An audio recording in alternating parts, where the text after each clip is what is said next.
Welcome, curious minds, to another deep dive in our Quran by AI series. Today we're plunging into chapter 24 of the Quran, An-Nur, which beautifully translates to the light.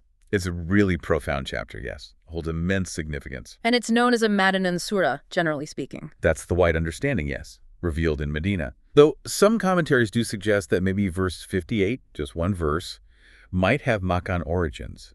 But the title itself, the light, that comes directly from the incredibly famous light verse. That's verse 35. Right, the light verse. We'll definitely be digging into that. Oh, absolutely. It's sort of the centerpiece. What I find really fascinating about An-Nur is how it seems to work on, two levels at once. On one hand, you've got all these legal rulings, social guidelines, really concrete stuff for community life. Exactly. Very practical injunctions. But then on the other hand, it offers these incredibly deep, almost metaphysical insights. Very symbolic. It's a remarkable blend, isn't it? The practical and the profound, side by side.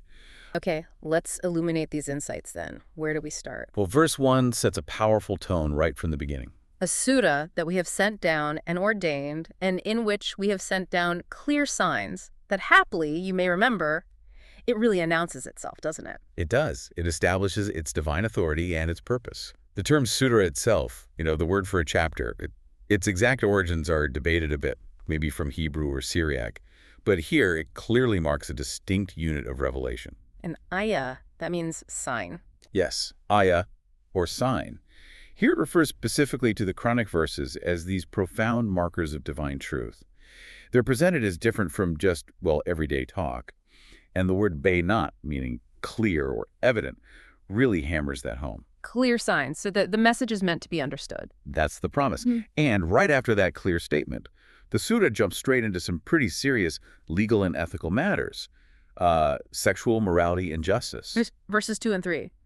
As for the adulterer and the adulteress, flog them each 100 lashes. It's very direct. Extremely direct. And it certainly opens up a complex discussion among the jurists and commentators. How so? Is it about interpretation? Partly. Many jurists see this verse 2, as superseding earlier Quranic verses on similar topics. That's the concept of abrogation, where a later revelation modifies an earlier one.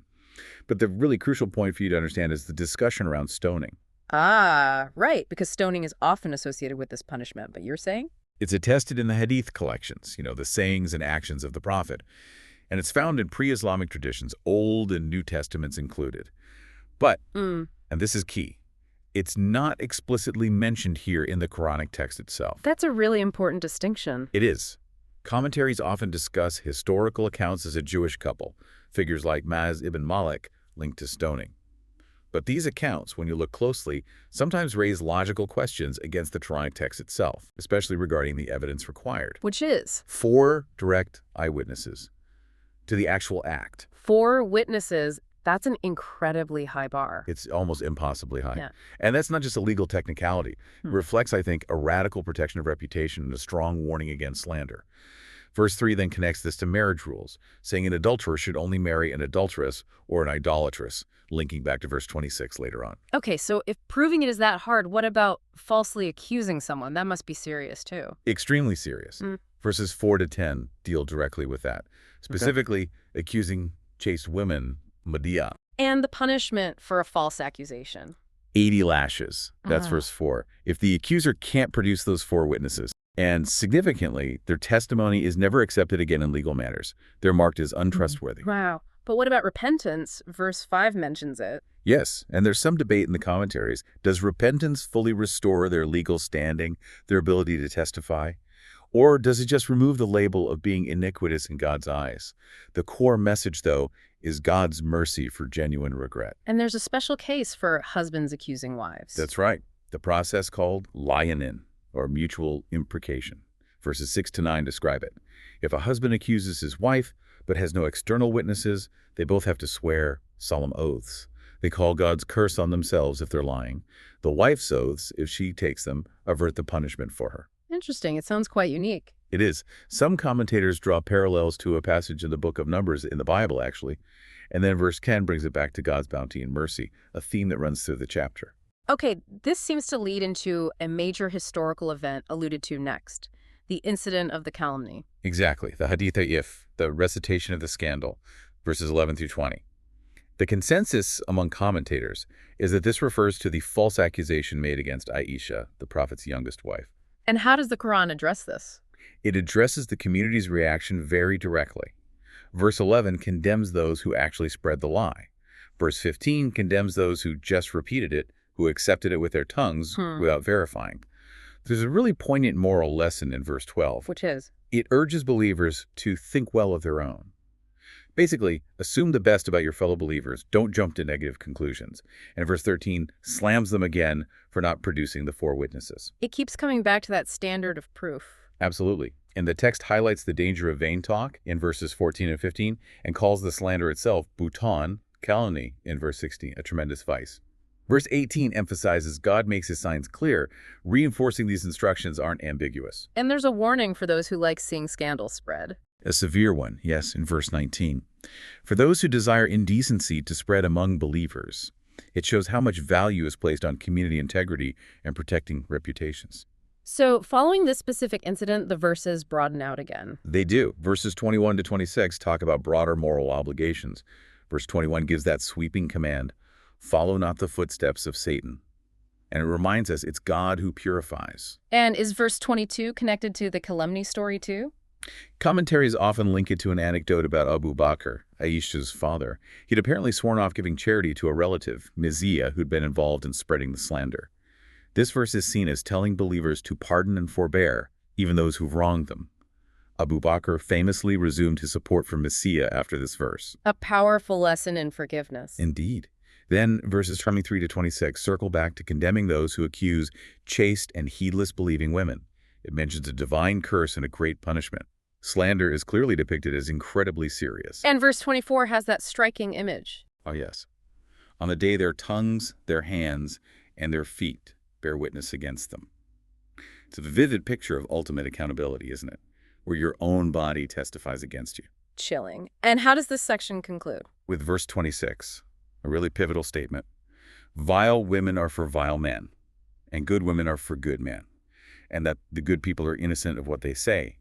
Many commentators see this as a direct divine clearing of Aisha's name, like a Trax-like, essentially. Okay, so moving on from accusations and slander, the surah shifts again towards more general social rules. Yes, verses 27 through 33 lay down fundamental rules for social decorum and family life, starting with entering private homes. Right. Verses 27 to 29, what are the key points? Ask permission first. Greet the people inside. Basic respect for privacy. And importantly, if nobody's home or if they say no, you turn back. Don't just barge in or hang around. Turning back is described as purer for you. It teaches humility, respect for boundaries. Makes sense. What about verse 29, uninhabited houses? Commentaries generally interpret that as places like way stations for travelers, or maybe ruins. Places where the usual rules of asking permission wouldn't necessarily apply. It shows a practical side to the guidance. And then verses 30 and 31 address modesty, a topic often discussed. Yes. For men, verse 30 says to lower their eyes and guard their private parts. It's not just about avoiding forbidden actions, but also, not looking with excessive desire or passion. And for women, in verse 31? Similar injunctions first. Lower the eyes, guard modesty. Then it adds to not display their adornment except that which is visible thereof. And crucially, let them draw their kerchiefs over their breasts. Okay, let's unpack that. What does that which is visible usually mean, according to commentaries? Generally, it's understood to mean the face and hands, things that are naturally seen in daily life. And drawing the kerchiefs, or kumar, over the breasts means covering the chest area, and often by extension the hair, ears, and throat. It doesn't inherently mean covering the face, though interpretations vary. And the part about not stamping feet. Yes. Let them not stamp their feet so as to reveal what they hide of their adornment.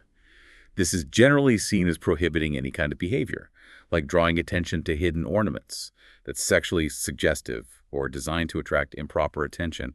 It relates to the broader concept of ara, the parts of the body to be covered. Got it. And the section wraps up with encouragement for marriage. And emancipation, yes. Verses 32 and 33. Verse 32 encourages marriage for single people and also for righteous slaves, both male and female. It suggests chastity for those who can't afford marriage yet. And emancipation. Verse 33 mentions mukataba. That's a contract where a slave can buy their freedom over time. The verse commands owners to grant this if the slave desires it and has good character, and even tells the community to help them financially from God's bounty. It highlights social justice. That's significant. And there's a specific prohibition, too. Yes, a strong prohibition against compelling female slaves into prostitution. And importantly, it notes God's forgiveness for those who are forced, emphasizing compassion for victims of coercion. Right. Now, it feels like we're shifting gears dramatically here. Verse 34 seems to signal something different. It absolutely does. We move from these prescriptive, legal, and social verses into a section filled with incredible parables and deep symbolic meaning. And this brings us right to the heart, the absolute core of Surah An-Nur. The light verse, verse 35. Verse 35, let me read it. It's worth hearing in full. God is the light of the heavens and the earth. The parable of his light is a niche, wherein is a lamp. The lamp is in a glass. The glass is as a shining star kindled from a blessed olive tree, neither of the east nor of the west. Its oil would well nigh shine forth, even if no fire had touched it. Light upon light, God guides unto his light whomsoever he will, and God sets forth parables for mankind, and God is knower of all things. Wow, wow, it's so dense with imagery. It is, and it holds immense prestige. It's been the subject of countless mystical and symbolic interpretations throughout Islamic history. Let's try to break down those elements. The niche, the lamp, the glass, this unique olive tree. Right. You have mishka, niche, mibel, lamp, zujah, glass, and this blessed olive tree, neither of the east nor of the west. Some of these words are quite rare in the Quran, maybe even appearing only here. Hapax legomena, which really draws attention to them. And this imagery, does it connect to other traditions? Commentators definitely point out parallels. You find similar symbolism in the olive tree, light, lamps, perpetual oil in Jewish and Christian texts. It resonates across the Abrahamic faiths. So, how have people interpreted this parable? What does it mean? Oh, there are so many layers. Is the light God himself? Is it divine guidance? Is the niche the believer's chest? The lamp, the heart or faith? The glass, the purity of the heart? The oil, the Quran or revelation? Or the prophet? Or the prophet, yes. Some see it representing the reality of the Prophet Muhammad. Sufis like Ghazali, Junaid, Kashani, they developed incredibly rich interpretations, relating it to stages of spiritual realization, the nature of reality itself. Shiite interpretations often connected symbolically to Fatima and the Imams. It's endlessly generative. Light upon light. What does that phrase suggest? It suggests intensification, layers of illumination, faith building on revelation, knowledge enhancing guidance, inner light reflecting outer light. It's this idea of ever-increasing clarity and divine presence. And the surah doesn't leave this abstract symbol hanging, does it? It connects it back to people's actions. Exactly right. Verses 76 through 38 immediately link this light to specific places and people, in houses which God has permitted to be raised and his name to be remembered therein, usually understood as mosques, or maybe even purify hearts. And the people. Men who neither trade nor buying and selling distract from the remembrance of God, who perform prayer and give charity. It grounds the transcendent symbolism.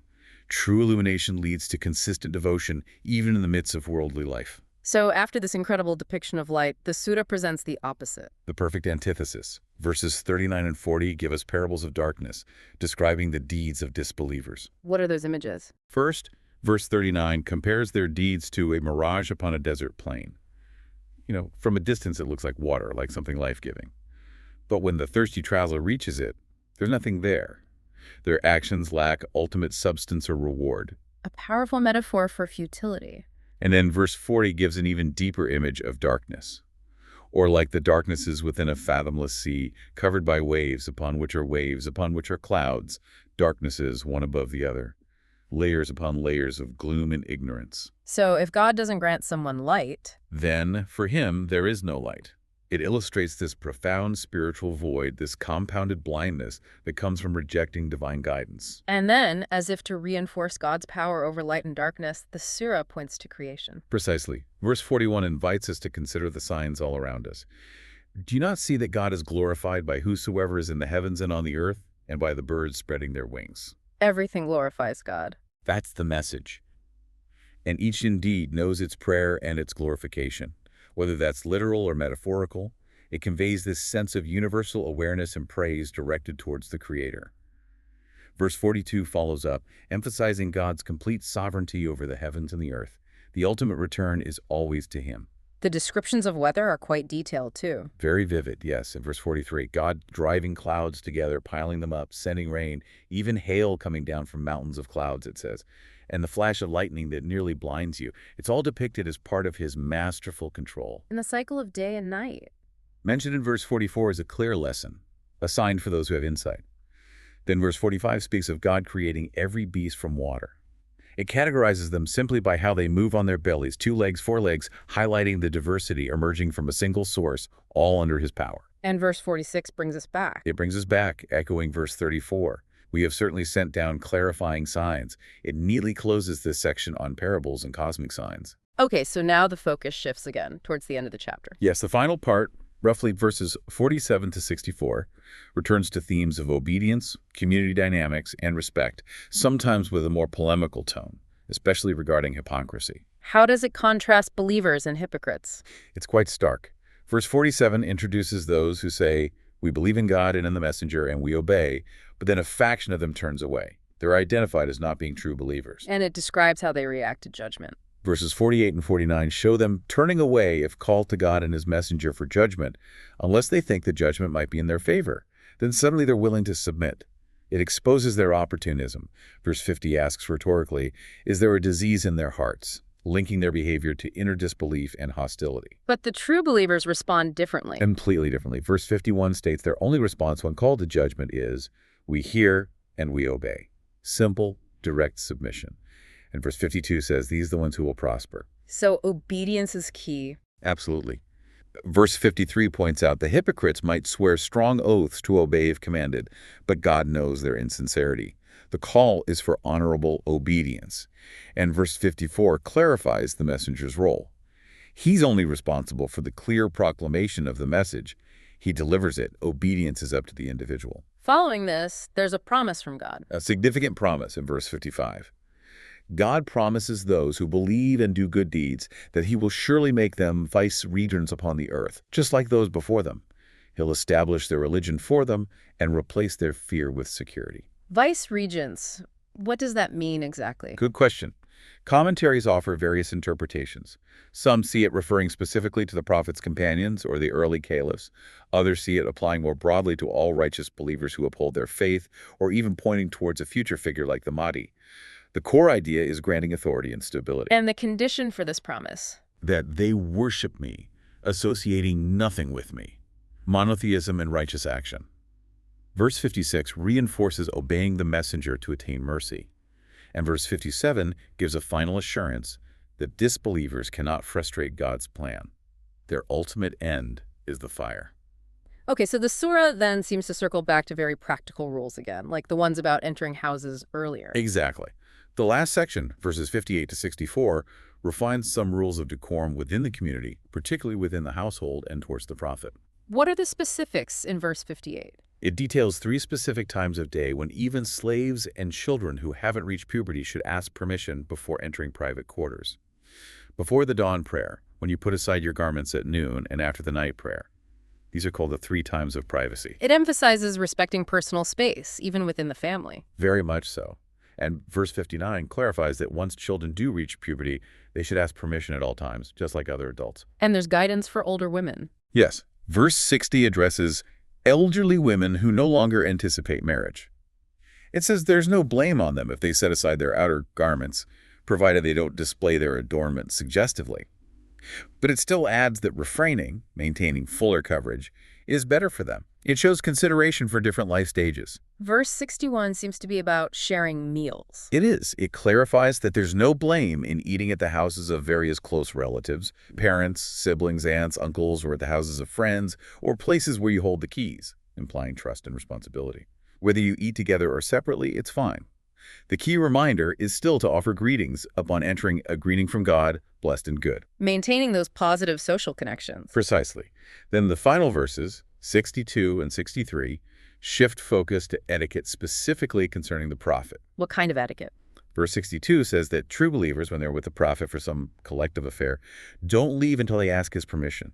It shows respect for his leadership and the importance of the group's purpose. And verse 63 seems particularly important.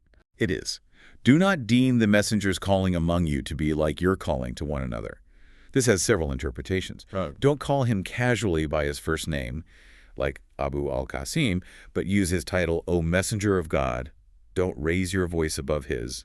Or respond immediately and seriously when he summons you, because his call carries divine weight. It also warns against those who sneak away from collective duties and against contradicting the prophet's command. So a high level of respect is mandated. Yes, and then the very last verse, 64, brings everything to a close with a powerful reminder Which is? that everything in the heavens and earth belongs to God.